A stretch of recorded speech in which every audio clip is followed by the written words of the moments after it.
Hello दोस्तों, मैं Shubham Rajiv classes 2.0 पे आप सभी का वेलकम करता हूँ। जो हमारा ये जो यूट्यूब चैनल है, इस पे हम लोग कॉम्पिटिटिव एग्जाम से रिलेटेड कुछ वीडियोस आपको प्रोवाइड कराएंगे।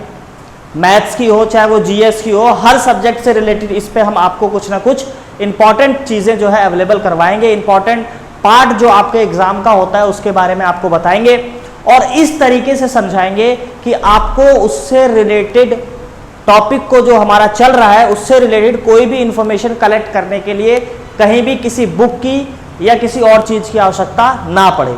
आपको इतना बताने की कोशिश करेंगे कि केवल और केवल आपका जो एग्ज़ाम क्वालिफाई करने का जो एम है वो केवल हमारी इस वीडियो को देखने के बाद ही पूरी तरीके से पूरा हो जाए। तो यही हमारी कोशिश है और उसी कोशिश को करते हुए आज हम एक नया टॉपिक, एक इंपॉर्टेंट टॉपिक के बारे में बात करेंगे। अभी अगर मैं बात करूं तो सबसे पहले जो आज हम बात करने वाले हैं जो इंडिया की बैंकिंग हिस्ट्री है। ठीक है, इंडिया की जो बैंकिंग हिस्ट्री है उसके बारे में बात करेंगे।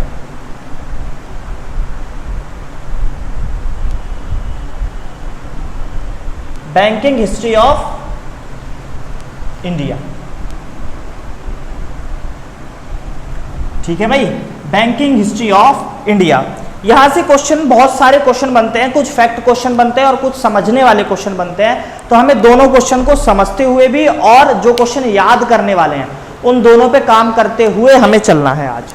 ठीक है, तो सबसे पहले अगर मैं बात करूं, इंडिया की बैंकिंग हिस्ट्री समझनी है हमको, यानी इंडिया में किस तरीके से बैंकिंग का विकास हुआ, क्या क्या चीजें उसमें थी, ये सारी चीजें जो है आज हमें समझनी है।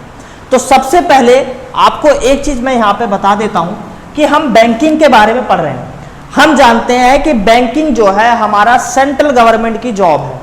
हम किसी भी बैंक में लगते हैं तो वो हमारी जो भी बैंकिंग की रिलेटेड कुछ भी चीजें आती है वो हमारी सेंट्रल गवर्नमेंट के अंदर आती है, सारी चीजें जो होती हैं। ठीक है, यानी अगर मैं बात करूं, सबने पढ़ा होगा, हम लोग जो संविधान पढ़ते हैं, जिन्होंने संविधान पढ़ा है, जिन्होंने नहीं पढ़ा वो ध्यान से सुन लीजिए। जब हम लोग अपना संविधान पढ़ते हैं तो हमारे संविधान में सूचियां दी गई हैं, सूची दी गई है जिसको हम लोग लिस्ट भी बोलते हैं। तो हमारे संविधान में 3 टाइप्स की लिस्ट दी हुई है, संघ सूची, राज्य सूची और तीसरी आती है हमारी समवर्ती सूची। तीसरी आती है समवर्ती सूची। तीसरी आती है हमारी क्या, समवर्ती सूची।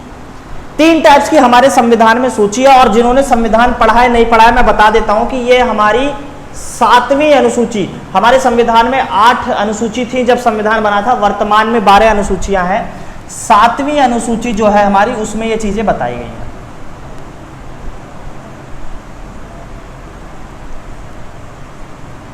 अब एक चीज आपको यहां पे समझनी है कि ये बैंकिंग चल रहा है तो मैं ये क्यों बता रहा हूं भाई, हमारा टॉपिक तो बैंकिंग है, लेकिन बैंकिंग में हमारे पॉलिटिक्स का क्या काम है, इसका भी एक अर्थ निकल के आएगा अभी एग्जाम में।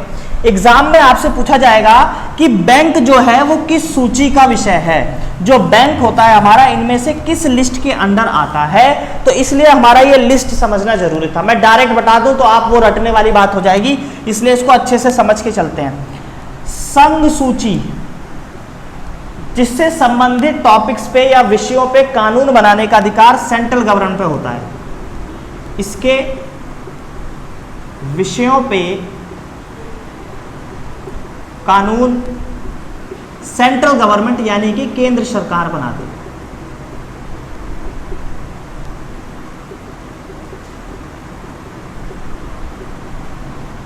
इससे संबंधित विषयों पे कानून बनाने का अधिकार किसका है, केंद्र सरकार का। राज्य सूची, सिंपल सी वही बात है, कानून बनाने का अधिकार किसका होगा, हमारी राज्य सरकार का। इसमें विषय भी हमारे फिक्स्ड होते हैं कि इतने विषय इसमें, इतने इसमें। और इसकी बात करते हैं जब समवर्ती सूची की। समवर्ती सूची को बोलते हैं concurrent list, union list, state list और कॉन्करेंट लिस्ट। समवर्ती सूची का मतलब यहां पे होता है कि इससे संबंधित विषयों पे केंद्र और राज्य दोनों कानून बनाते हैं। ठीक है जी, दोनों कानून बनाते हैं। तो अगर मैं बात करूं बैंक की, तो बैंकिंग ध्यान रखना, यानी कि जो बैंक आता है हमारा, बैंक सदा और सर्वदा, ये बात आपको ध्यान रखनी है, बैंक जो है हमारा संघ सूची का विषय है। संघ सूची का विषय मतलब जिसको हम लोग यूनियन लिस्ट बोलते हैं, यानी बैंक से रिलेटेड किसी भी विषय पे कानून बनाने का अधिकार जो है वो सिर्फ और सिर्फ किसको है, वो हमारी केंद्र सरकार को है। यानी कि बैंक जो है, इसीलिए हम किसको कहते हैं, बैंक क्या है, बैंक हमारा संघ सूची का विषय माना जाता है। तो ये चीज तो यहां से आपके एग्जाम के लिए कितने क्वेश्चन इंपॉर्टेंट है, हमारे संविधान में जो लिस्ट है वो किस में दी हुई है, वो 7वीं अनुसूची में दी गई है। 3 टाइप की लिस्ट होती है, संघ, राज्य और समवर्ती। संघ सूची कानून बिछाने का अधिकार, यहाँ पे इसका कानून बनाने का अधिकार केंद्र सरकार का है, इसमें राज्य सरकार को है, और इसमें दोनों मिलकर कानून बनाते हैं। और बैंक जो है, बैंक हमारा जो है किसका विषय है, बैंक हमारा केंद्र सूची का, या केंद्र सरकार उस पर कानून बनाती है, तो इसको हम लोग यूनियन लिस्ट के अंडर माना जाता है। ये बात हमारे समझ में आ गई, ये बात मेरे ख्याल से क्लियर हो गई होगी सभी को। आगे चलते हैं, इससे रिलेटेड कोई भी डाउट अगर आपको होता है तो आप हमारा जो है इसमें कमेंट बॉक्स में कमेंट कर सकते हैं, और उसके बाद मेरे को बता सकते हैं अगर कोई भी समझने में प्रॉब्लम हो। नेक्स्ट वीडियो जो भी होगी मैं उसमें उस प्रॉब्लम को आपकी जो है क्लियर कर दूंगा। अब बात करते हैं, ये तो हो गया हमने बैंकिंग समझ लिया, बैंक, ठीक है, बैंक। अब इसकी बात करते हैं आगे की, भाई इंडिया में बैंकिंग का क्या हिसाब किताब रहा, किस तरीके से स्टैब्लिश हुए, क्या क्या चीजें इसमें होती रही, इसको एक बार देख लेंगे अच्छे से। और कोई डाउट होगा तो कमेंट बॉक्स में आप कमेंट करके बता सकते हैं।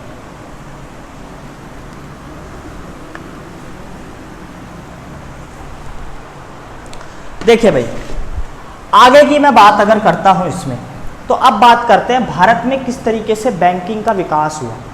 तो बैंकिंग के विकास के लिए सबसे पहले हमें यह देखना पड़ेगा कि भारत में जो पहला बैंक है वो कब आया था। भाई भारत में भी तो पहला बैंक बना होगा। तो अगर मैं बात करूं भारत में स्थापित फर्स्ट बैंक, बहुत अच्छे से समझना है, इसमें कोई दिक्कत नहीं होगी आपको, ठीक है। उसका नाम था बैंक ऑफ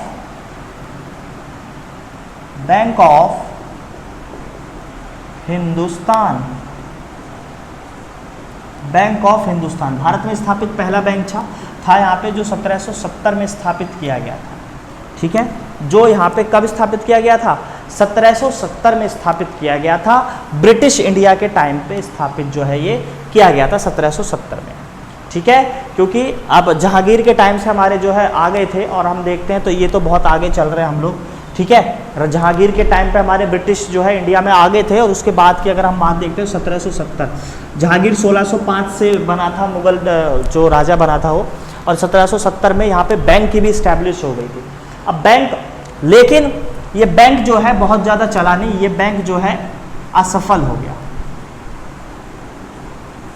ये बैंक हमारा क्या हुआ, असफल हो गया। फिर इन्होंने क्या किया कि भाई एक बैंक बनाया जो कि असफल हो गया। असफल होने का कारण था भाई उस टाइम पे इतना रेवेन्यू नहीं हुआ करता था, उस टाइम पे इतना हमारे पास क्या है, रेवेन्यू नहीं हुआ करता था। तो फिर क्या किया हमने, इसको अलग अलग आगे कुछ अन्य तरीकों से करने की कोशिश की। फिर हमने छोटे छोटे बैंक बनाने का प्रयास किया, ठीक है जी। फिर छोटे छोटे बैंक बनाए, जैसे कि बैंक ऑफ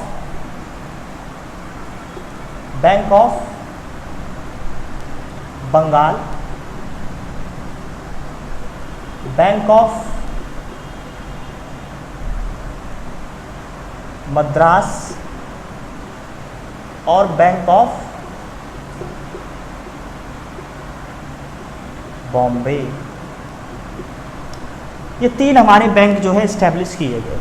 तीनों के नाम अच्छे से देख लेंगे, bank of Bengal, bank of Madras और बैंक ऑफ बॉम्बे, ये हमें याद रखना है, ठीक है भाई। इसमें हमें गड़बड़ नहीं करनी है, क्योंकि यहाँ से हमारा क्वेश्चन जो है एग्जाम में पूछा जाता है, इस चीज़ को ध्यान रखना। यहाँ से हमारा एग्जाम में क्वेश्चन पूछा जाएगा, ठीक है। अगर आपसे इन केस डेट पूछी जाती है, क्योंकि बेसिकली डेट बहुत ज़्यादा आपसे पूछी नहीं जाएगी, तो अगर डेट पूछ ली भी जाती है तो 1806 में ये बना था, 1843 में ये बना था, 1840 में सॉरी, और 1843 में हमारा ये वाला बैंक बना था, 3 बैंक हमारे बने, तीनों बैंक स्टैब्लिश कर दिए गए। और अगर मैं इसके आगे की बात करता हूं तो इसके आगे भी 3 बैंक बना दिए हमारे भाई, चलो अच्छी बात है 3 बैंक, और ये सफल हो गए, ये बैंक चलने लगे इस तरीके से। मद्रास, बंगाल और बॉम्बे में 3 बैंक इन्होंने स्टैब्लिश किए।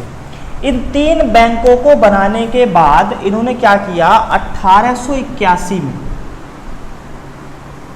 इंपॉर्टेंट बात है यहां पे अच्छे से समझेंगे, 1881 में इन्होंने एक बैंक और बनाया जिसको नाम दिया अवध कमर्शियल बैंक।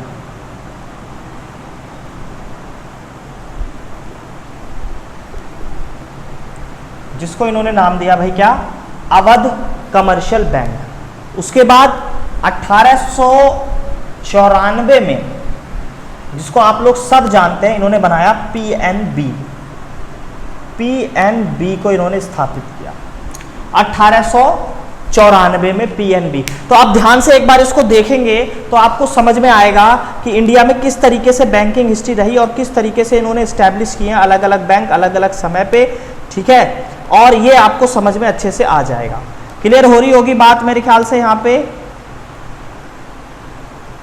क्लियर हो रही होगी बात यहाँ पे, ठीक है। तो हमने यहाँ पे सीखा अवध कमर्शियल बैंक, पीएनबी और ये 3 बैंक। इन 3 बैंकों को अभी आप यहीं पे रहने दो, पहले हम बात करते हैं इनकी। 1881 में दोस्तों जो ये बैंक बना था अवध कमर्शियल बैंक, ध्यान रखना ये पहला बैंक था जिसमें भारतीयों को जगह दी गई थी, जिसमें भारतीयों को जगह दी गई थी, ठीक है जी। फर्स्ट बैंक जिसमें भारतीयों को जगह मिली, फर्स्ट बैंक जिसमें भारतीयों को जगह मिली। यहां तक दिखाई दे रहा है ना एक मेरे ख्याल से, ठीक है। एक बार चेक कर लेते हैं, कोई दिक्कत तो नहीं है।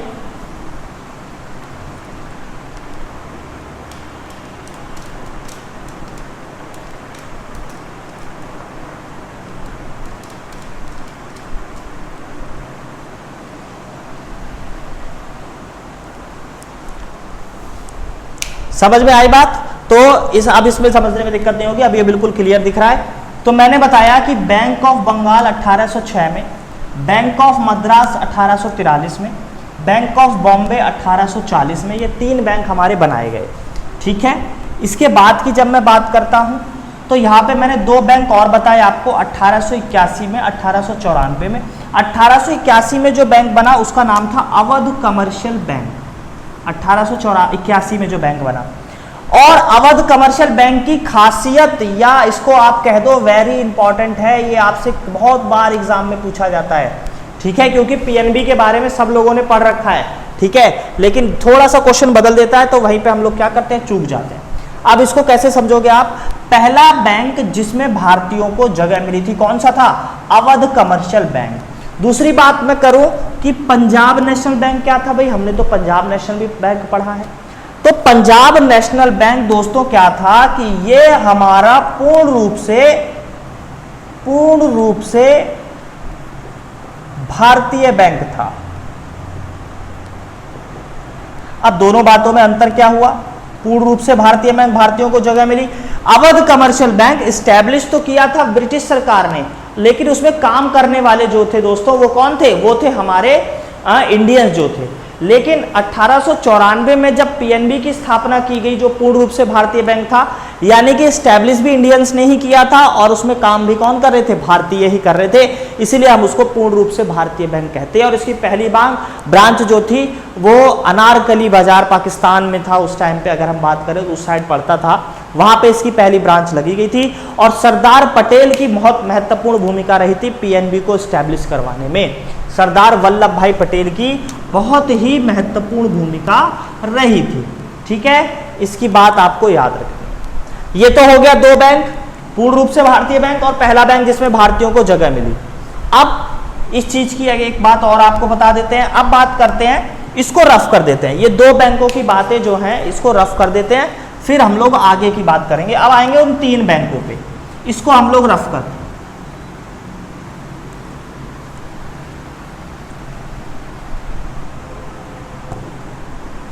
ठीक है भाई, तब अब की अगर मैं बात करता हूं तो बैंक ऑफ बंगाल, मद्रास, बॉम्बे, अब क्या हुआ, क्योंकि ये तीन छोटे छोटे बैंक थे, इन्होंने सोचा क्यों ना हम भाई इन तीनों बैंकों को मर्ज कर दें, तो इन्होंने इन तीनों बैंकों को मर्ज कर दिया।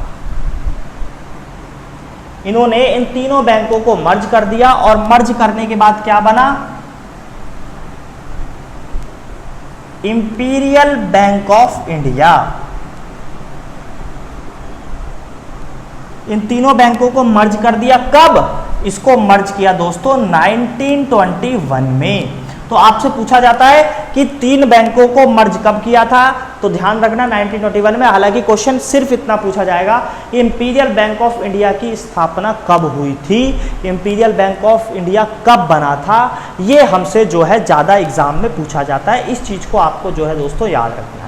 समझ में आ रही होगी मेरे ख्याल से बात जो मैं कहने की कोशिश कर रहा हूँ, आपको समझ में अच्छे से आ रहा होगा। अब इसके बाद आगे की अगर आप बात देखते हो, इंपीरियल बैंक बन गया और ये ध्यान रखना भाई कि यहाँ पे क्या हुआ कि इसी 1921 में जो हमारा इंपीरियल बैंक ऑफ इंडिया बना था, इसी का नाम बदल दिया 1955 में। इसी का नाम कब बदल दिया गया? 1955 में। और इसी का नाम बदल के क्या कर दिया? State Bank of India. इसी का नाम बदल के क्या कर दिया गया? State Bank of India. मेरे ख्याल से ये बात समझ में आ रही होगी किस तरीके से हमारा स्टेट बैंक। अब स्टेट बैंक ऑफ इंडिया का नाम सबने सुना है, ऐसा नहीं है कि किसी ने भी इसका नाम नहीं सुना होगा। ऐसा मेरे ख्याल से कोई बिरला ही होगा जिसने हमारे स्टेट बैंक ऑफ इंडिया का नाम नहीं सुना होगा। ठीक है, और इसकी बात हम देखते हैं, चाहे आप इसको कह दो ये, या तो आप कह सकते हैं कि भाई इसका राष्ट्रीयकरण कर दिया। ठीक है, इसका अगर पूरी डेट एग्जाम में पूछ ली जाए तो 1 जुलाई, ये भी याद रखना, लो यहां से भी क्वेश्चन नहीं छूटेगा।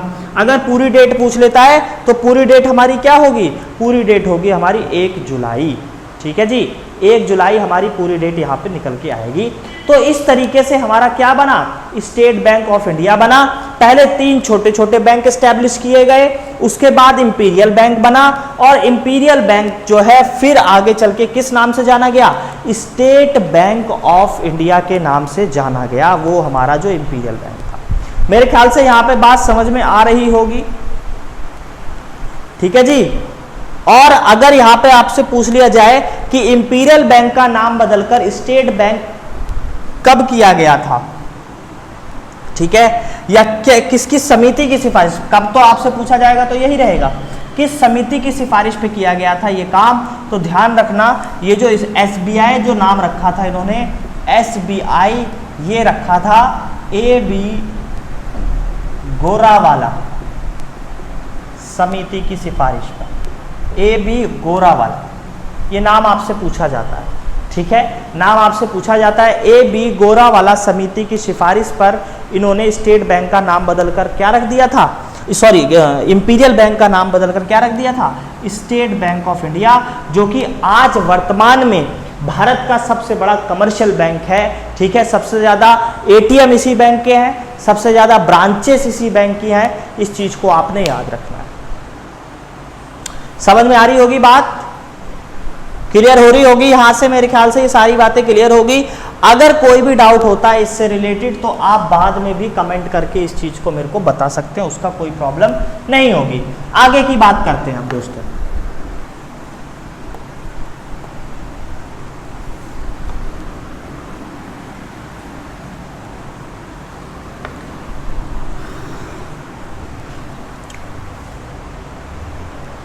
आगे की बात करते हैं। अब बात करते हैं कि भाई स्टेट बैंक भारत का सबसे बड़ा बैंक बना, लेकिन स्टेट बैंक के सबसे बड़ा बैंक बनने के एवज में इसके सहायक बैंकों ने भी इसके साथ काम किया। ठीक है जी, स्टेट बैंक ऑफ इंडिया के सहायक bank, state Bank of India के सहायक बैंक, ये हमें अब समझना, एग्जाम में आपसे पूछा जाता है। ठीक है, एग्जाम में आपसे, अब इसे आप ये नहीं समझेंगे ये इकोनॉमिक्स चल रही है, ये सिंपल सी एक बैंकिंग हिस्ट्री पढ़ रहे हैं, जिसमें हम हिस्ट्री के तौर पे इसको ले रहे हैं। ये प्योर इकोनॉमिक्स हम लोग नहीं पढ़ रहे, ठीक है, हम लोग एक सिंपल सा टॉपिक पढ़ रहे हैं, उसका बैंकिंग हिस्ट्री, ठीक है। अब अगर आप सहायक बैंकों की बात करते हैं तो सहायक बैंक इसकी स्टैब्लिश होने के टाइम पे और बाद की बात करते हैं तो दोनों टाइम पे सहायक बैंक इसके बदलते गए। जब स्टैब्लिश हुआ था तब कुछ और थे, फिर परिवर्तन हुआ, मर्ज किए। हम बात करेंगे सिंपल सी जो क्वेश्चन पूछा जाएगा, वर्तमान में इसके सहायक बैंकों की संख्या क्या है, ठीक है जी। तो वर्तमान में हम इसके सहायक बैंकों की चर्चा करेंगे, तो इस चीज को ध्यान से देखते हैं। अब कौन कौन से हैं? State bank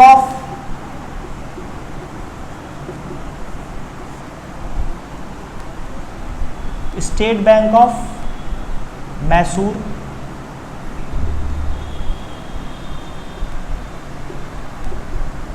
state Bank of Patiala, ठीक है जी, State Bank of Travancore, State Bank of Bikaner. पहले बीकानेर जयपुर जो है थोड़ा सा अलग अलग हुआ करता था, लेकिन वर्तमान में हम इसको एक ही दृष्टि के तौर पे देखते हैं, इसलिए इस चीज को ध्यान रखना, इसलिए हमें इसको याद रखना है। समझ में आ रही होगी बात मेरे ख्याल से। State Bank of Mysore, Patiala, Travancore, Bikaner. और अगर मैं बात करूं तो इसमें एक बैंक जो है अभी हाल में ही जुड़ा था, उसको भी हम समझेंगे, स्टेट बैंक ऑफ हैदराबाद इसमें और जोड़ लीजिए। और लास्ट इसमें बात निकल के आती है इंडियन वुमेन बैंक, उसको मैंने ठीक किया था थोड़ा सा, ठीक है जी। तो अभी हम अगर बात करते हैं तो ये हमारे जो है वर्तमान में एसबीआई के सहायक बैंकों के रूप में गिने जाते हैं, ठीक है जी। एसबीआई के सहायक बैंकों के रूप में हम इनको काउंट करते हैं। इस state Bank of Mysore, Mysore कहाँ पड़ता है हमारा? मैसूर पड़ता है कर्नाटक साइड, ठीक है। पटियाला हम सब जानते हैं, पटियाला पंजाब साइड पड़ता है। ट्रावनकोर बहुत कम लोग जानते हो, मैं बता देता हूँ, केरल की साइड पड़ता है। बीकानेर जयपुर में ही है। हैदराबाद जानते ही हैं। और इंडियन वुमेन बैंक जो कि 2013-14 में स्टैब्लिश किया गया था, उसकी बात करते हैं हम, तो ये जो है हमारा न्यू दिल्ली में इंडियन वुमेन बैंक, ठीक है जी, जिसमें काम करने वाली सारी महिलाएं हैं। गवर्नमेंट ने इसकी स्टैब्लिश किया था 1000 करोड़ के एसेट्स का यूज करके गवर्नमेंट ने इंडियन वुमेन बैंक को जो है स्टैब्लिश किया था। तो वर्तमान में ये हमारे क्या निकल के आते हैं? ये हमारे निकल के आते हैं एसबीआई के सहायक बैंक। समझ में आई बात? और अगर एसबीआई से क्वेश्चन पूछा जाएगा आपसे तो इस तरीके से पूछा जाता है दोस्तों कि सबसे बड़ा कमर्शियल बैंक, सबसे बड़ा कमर्शियल बैंक आपको मैं बता दूं एसबीआई माना जाता है। सबसे ज्यादा ब्रांचेस हमारे एसबीआई की मानी जाती हैं। सबसे ज्यादा एटीएम भी इंडिया में जो है वो एसबीआई के ही माने जाते हैं, ठीक है जी। विदेश में अगर हम इसकी शाखा की बात करते हैं तो चाइना में इसकी पहली शाखा विदेश में भी लगाई गई थी, ठीक है। ये सारे छोटे छोटे फैक्ट क्वेश्चन है जो हमसे एग्जाम में पूछे जाते हैं।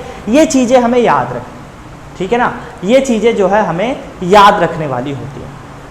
तो अभी जो हमने बात करी, अभी हमने बात करी क्या? भारत के कुछ छोटे छोटे बैंकों की, जिसमें से इंपॉर्टेंट मैंने आपको बताया 1806, 1840, 1843, 1881, 1894, ये सारी डेट जो है इंपॉर्टेंट है। और सबसे पहले जो हमने बात की थी 1770, जो भारत का सबसे पुराना बैंक था, ब्रिटिश इंडिया के टाइम पे एस्टेब्लिश किया गया था। समझ में आ रही है बात? इस चीज को ध्यान रखना, ठीक है। 1840 ये 2 बार हो गया, 1843, ठीक है, इस चीज को ध्यान रखेंगे। 1843 था, वो 40-40 हो गया। तो यहाँ पे चीज को ध्यान रखेंगे, ये हमारी बैंकिंग हिस्ट्री है। इसमें से आपका अगर पेपर बनता है तो पक्का है कि अगर बैंकिंग हिस्ट्री से क्वेश्चन आ रहा है तो बैंकिंग हिस्ट्री में, अभी तो खैर सारा हमने नहीं पढ़ा है, लेकिन यहां से एक आध क्वेश्चन आपका जरूर पूछा जा सकता है। 2 चीजें जैसे मैंने आपको बताई कि पहला बैंक जिसमें इंडियंस को काम करवाया गया, काम लिया गया उनसे, वो अवध कमर्शियल था। और पूर्ण रूप से जो भारतीय बैंक था वो दोस्तों याद रखना है आपको, वो पीएनबी था, यानी कि पंजाब नेशनल बैंक, जो एस्टैब्लिश कब किया गया था? 1894 में। इस चीज को हमें याद रखना है। इसके अलावा क्वेश्चन आपसे बहुत ज्यादा नहीं पूछा जाता है। इसके बाद हम आगे चलते हैं और आगे की कुछ चीजों पे हम लोग चर्चा करते हैं।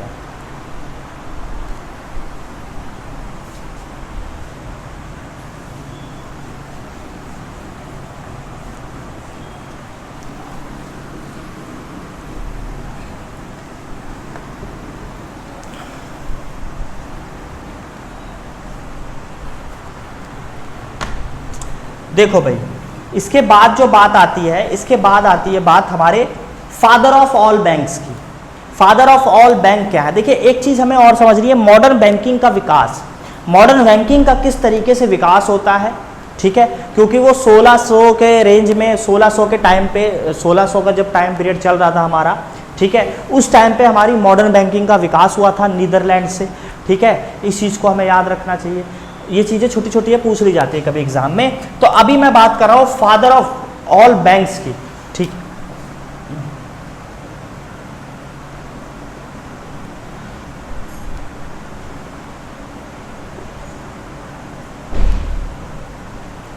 अभी हम बात करेंगे भाई आरबीआई के बारे में।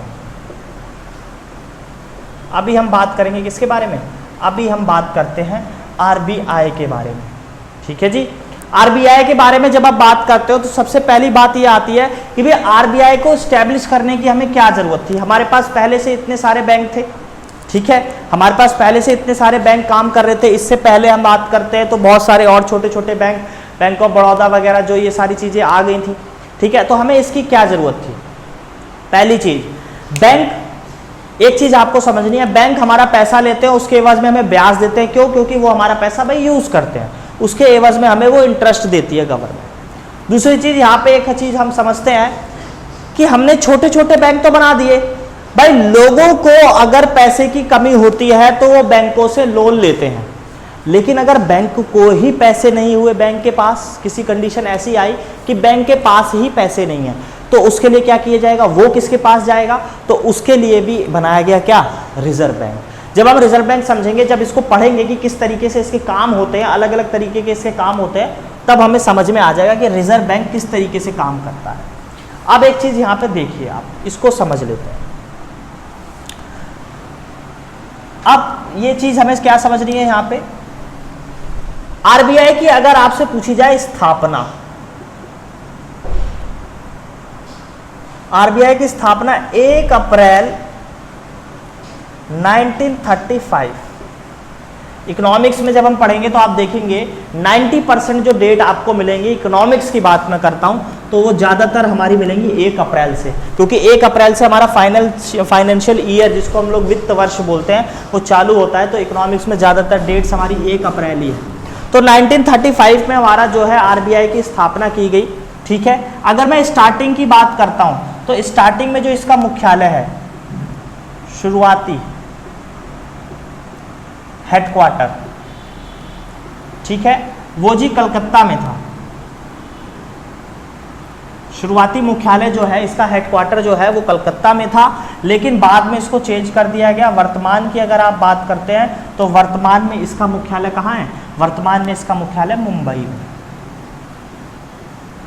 ठीक है जी, वर्तमान में इसका मुख्यालय मुंबई में है।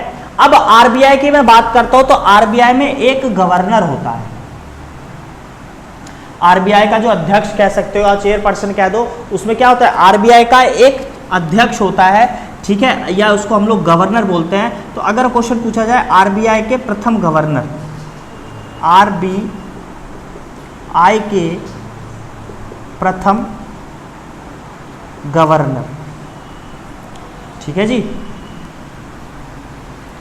प्रथम गवर्नर की बात की जाए, आरबीआई के पहले गवर्नर, ये मोस्ट इंपॉर्टेंट क्वेश्चन है, आपसे कई बार एग्जाम में ये पूछा जा सकता है, मोस्ट इंपॉर्टेंट है, याद रखिएगा भाई, मोस्ट इंपॉर्टेंट क्वेश्चन बनता है। तो आरबीआई के पहले गवर्नर की जब बात आती है तो आरबीआई के पहले गवर्नर थे ओसबोर्न स्मिथ, ठीक है जी, ओसबोर्न स्मिथ आरबीआई के पहले गवर्नर के रूप में जाने जाते हैं। वर्तमान में परिवर्तित होते रहते हैं, वो करंट अफेयर का इशू है हमारा, करंट अफेयर में उसको समझते हैं हम लोग, ठीक है। अभी की हम बात करते हैं तो शक्तिकांत दास हमारे वर्तमान में जो है आरबीआई के गवर्नर के रूप में जाने जाते हैं। अब एक चीज हमने समझ ली कि भाई आरबीआई बना, शुरुआती हेडक्वार्टर कलकत्ता में था, वर्तमान में हमारा हेडक्वार्टर मुंबई में है, और पहले गवर्नर ओसबोर्न स्मिथ थे। दूसरी बात करते हैं कि आरबीआई का राष्ट्रीयकरण भी तो किया गया भाई, नेशनलाइजेशन किया गया, उसका एस्टैब्लिश करने के अंडर में ही, वो गवर्नमेंट के अंडर में तो चला नहीं गया, फिर उसका बाद में क्या किया गया? राष्ट्रीयकरण किया गया। जब भारत आजाद हुआ तो हम देखते हैं कि आरबीआई का जो नेशनलाइजेशन किया गया, आरबीआई का राष्ट्रीयकरण जो किया गया, वो हमारा 1949 में हमारा आरबीआई का राष्ट्रीयकरण किया। ठीक है, इस चीज को ध्यान रखेंगे। आरबीआई का राष्ट्रीयकरण कब किया गया था? 1949 में। 1949 में आरबीआई का राष्ट्रीयकरण किया गया था। और आपसे पूछा जाए कि किस आयोग की सिफारिश पे किया गया था, क्योंकि अगर 10+2 के एग्जाम में बैठ रहे हैं आप दोस्तों, तो वहां पे आपसे इसी लेवल के क्वेश्चन पूछे जाते हैं कि आरबीआई का राष्ट्रीयकरण दोस्तों हिल्टन आयोग की सिफारिश पर किया गया था। हिल्टन कमीशन की सिफारिश पर आरबीआई का राष्ट्रीयकरण जो है किया गया था। कब किया गया था? 1949 में। इस चीज को हमें याद रखना है। और इसको समझते हुए एक बार फिर से मैं इसको रिपीट करता हुआ चलूंगा कि आरबीआई की जो स्थापना हुई थी, आरबीआई की स्थापना हमारी कब हुई थी? आरबीआई की हमारी स्थापना हुई 1935 में, 1 अप्रैल 1935 को। एक बार ध्यान से समझते हुए चलेंगे। शुरुआती इसका मुख्यालय कलकत्ता में था, वर्तमान में इसका मुख्यालय मुंबई में है। ठीक है जी। और आरबीआई के जो पहले गवर्नर थे वो कौन थे? आरबीआई के हमारे पहले गवर्नर थे ओसबोर्न स्मिथ। उसके बाद इसके गवर्नर जो है वो चेंज होते रहते हैं। दूसरी बात, आरबीआई का मुख्यालय की अगर बात करें तो 4 क्षेत्रीय मुख्यालय भी है इसके, दिल्ली, मुंबई, चेन्नई, कलकत्ता। 4 इसके क्षेत्रीय मुख्यालय भी माने जाते हैं। 4 रीजनल हेडक्वार्टर, क्षेत्रीय मुख्यालय। ज्यादा इंपॉर्टेंट बात नहीं है ये, ऐसा नहीं है कि एग्जाम के लिए बहुत इंपॉर्टेंट है, बस आपको याद रखना है। दिल्ली, मुंबई, चेन्नई और कलकत्ता। दिल्ली, मुंबई, चेन्नई, कलकत्ता। ठीक है जी, ये चीज आपको याद रखनी है। ठीक। और अगर पूछ लिया जाए आरबीआई का राष्ट्रीयकरण कब हुआ था? आरबीआई का राष्ट्रीयकरण 1949 को हुआ था। अगर एग्जैक्ट डेट पूछ लेता है, वैसे बहुत कम पूछी जाती है, 1 जनवरी याद रखें। 1 जनवरी एग्जैक्ट डेट है, बहुत कम पूछता है। हिल्टन आयोग की सिफारिश पर आरबीआई का राष्ट्रीयकरण किया गया था। भाई समझ में आ रही होगी बात मेरे ख्याल से। ठीक है जी।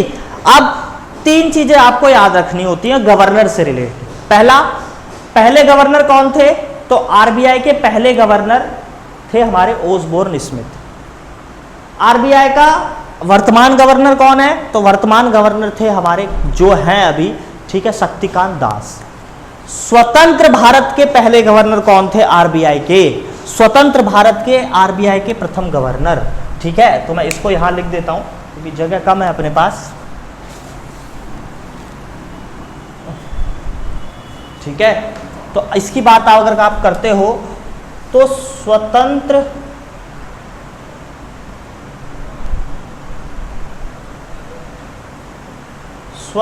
भारत के प्रथम आरबीआई गवर्नर ये थे हमारे बच्चों सीडी देशमुख। ठीक है जी, ये थे हमारे कौन? सीडी देशमुख के रूप में जाने जाते हैं। ये क्वेश्चन आपसे इंपॉर्टेंट बनता है एग्जाम में। आरबीआई के हमारे पहले गवर्नर जो स्वतंत्र भारत के में बने थे, स्वतंत्र भारत के जो पहले गवर्नर बने थे, इस चीज को आपको याद रखना है। समझ में आ रही है बात? क्लियर हो रही है? क्लियर हो रही होगी बात यहाँ पे। लास्ट इसमें अगर हम समझते हैं तो आरबीआई के कुछ चीजों के बारे में समझ लेते हैं, जैसे आरबीआई के काम क्या होते हैं। ठीक है, यहां तक मेरे ख्याल से आपको क्लियर हो जाएगी बात। जो भी डाउट हो आप कमेंट करके कमेंट बॉक्स में बता सकते हैं आपको कैसी लगी ये वीडियो। ठीक है,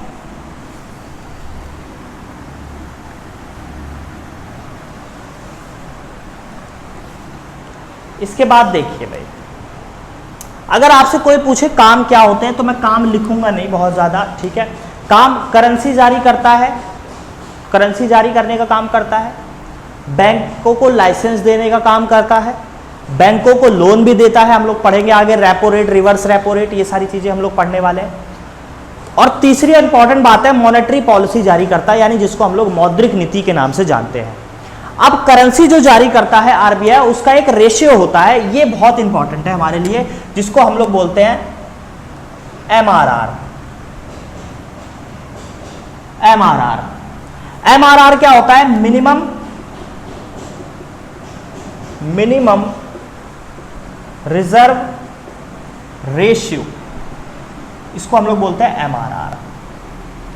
होता क्या है दोस्तों कि आरबीआई, ध्यान रखना छोटे एग्जाम में जो बच्चे ग्रुप डी का एग्जाम देने वाले हैं उनके लिए तो फुल फॉर्म भी इंपॉर्टेंट है, उनके लिए फुल फॉर्म भी इंपॉर्टेंट है, बाकी के लिए जो मैं डिटेल बता रहा हूं वो तो सबके लिए है ही है, ठीक है। तो सबसे पहली बात यहां पे आती है मिनिमम रिजर्व रेशियो। एमआरआर के तहत आरबीआई हमेशा अपने पास 200 करोड़ का स्टॉक रखता है। आरबीआई क्या करता है, हमेशा 200 करोड़ का स्टॉक रखता है अपने पास, और ये 200 करोड़ दोस्तों दो फॉर्म में वो रखता है।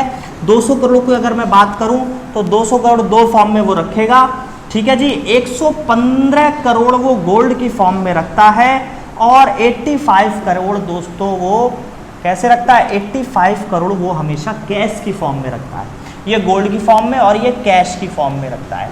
इसको हम लोग बोलते हैं क्या, मिनिमम रिजर्व रेशियो, न्यूनतम आरक्षित अनुपात। अगर हिंदी की बात आ जाए तो न्यूनतम आरक्षित